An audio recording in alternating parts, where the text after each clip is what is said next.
So more and more, the NBA draft trade buzz is starting to heat up as we get closer and closer to that draft date in late June. And yes, some of these rumors and reports that have come out have surrounded the Bulls and how they're approaching the draft. Most notably, the potential the Bulls have in looking to trade up from the number 4 pick to the number 1 pick. This according to Brett Siegel of Clutch Points, where sources have confirmed the Bulls have reached out to the Wizards to inquire about the number 1 pick. But are we blowing all of this a little out of proportion? How real and serious would the Bulls be in looking to trade up to get that number 1 pick? And if they are in fact being aggressive, I actually think this would be a very ill-advised move to kickstart this new era under the Bryson Graham regime. How so? Well, let's talk about it. So what's going on, everyone? You're listening to Bull Central here. Hope you're all doing well. Real quick, guys, if you're new around here, be sure to subscribe to help us get to 50,000 subscribers. I really do appreciate it. It means a great deal to me. And I'll do a giveaway of some kind once we get there. I haven't done one of those in a while like I used to in the early days of the channel, so we'll try to bring those back. But anyway, some reporting came out over the weekend, this one specifically from Brett Siegel, who had some draft intel on the Bulls, first and foremost, highlighting that the Bulls have no interest in trading the number 4 pick, which is good.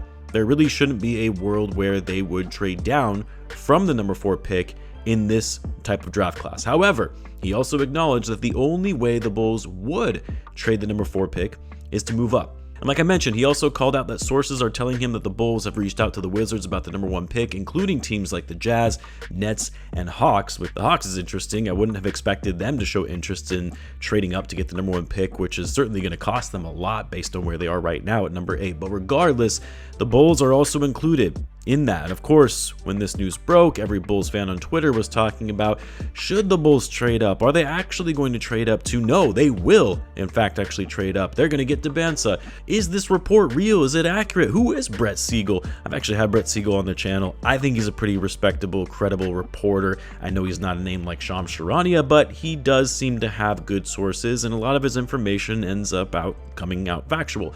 What I'll say is this: the report, quite frankly, is very vague. It doesn't say that the Bulls are actively or heavily in negotiations with the Wizards to acquire the number 1 pick. It doesn't say there was a current deal on the table or a structure of a deal being finalized. No, it just says the Bulls have reached out to the Wizards. That's it. And to be honest, that shouldn't come as a surprise. That's Bryson Graham doing his job. He wouldn't be doing his job if he didn't at least call to see where the Wizards' heads are at regarding the number 1 pick, given the reports are coming out, right, that they've been open to trading that pick. It could be as simple as a conversation of, hey, what are you wanting for the pick? And they say, we want the number 4 pick, modest, and a future first-round pick. And Graham just says, okay, thank you, have a nice day. He's done his due diligence. They're asking for too much, and we move on. Again, in this hypothetical scenario that I obviously don't have any insider knowledge into this, but my point is, GMs, executives, whatever the title they have, they're supposed to be doing this. They're supposed to be making calls throughout the league, putting out feelers to see what opportunities exist. So I'm not really reading much more into it than that. Now, I've talked about this a little bit before, but let's say there is a world where the Bulls are really wanting that number 1 pick, and that talks between them and the Wizards are getting a little more serious about making those pick exchanges. I'm not a fan of this at all. In my view, the talent gap between picks 1 and 4 isn't that much that it warrants trading future assets for. In fact, if anything, you're seeing now that there's a slight possibility Darren Peterson or Cam Boozer could go number 1.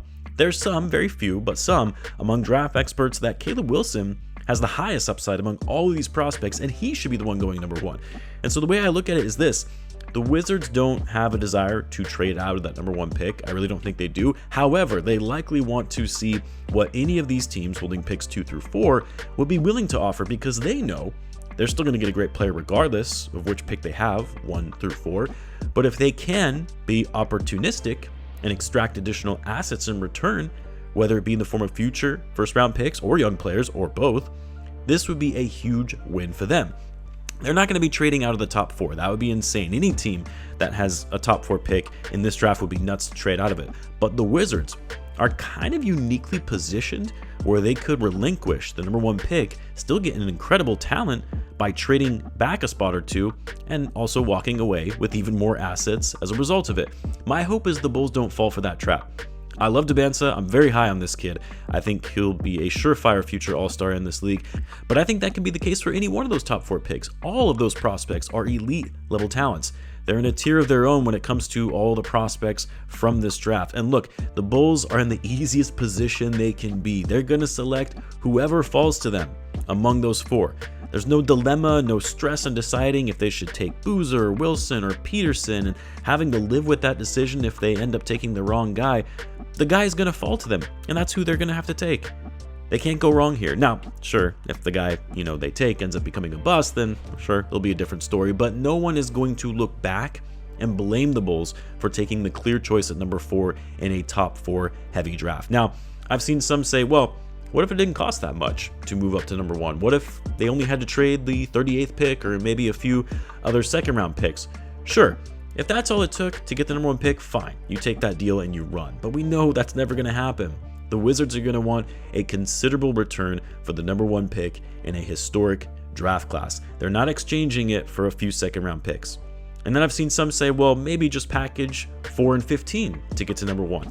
I'd rather take a chance on 2 prospects in a deep class rather than 1. Because if one ends up not amounting to much, well, at least you have the other to fall back on. More bites of the apple, as they always say. Give yourself a chance at more opportunities to land a great talent. Get more players on this young timeline. I would rather just keep the 4th and 15th pick.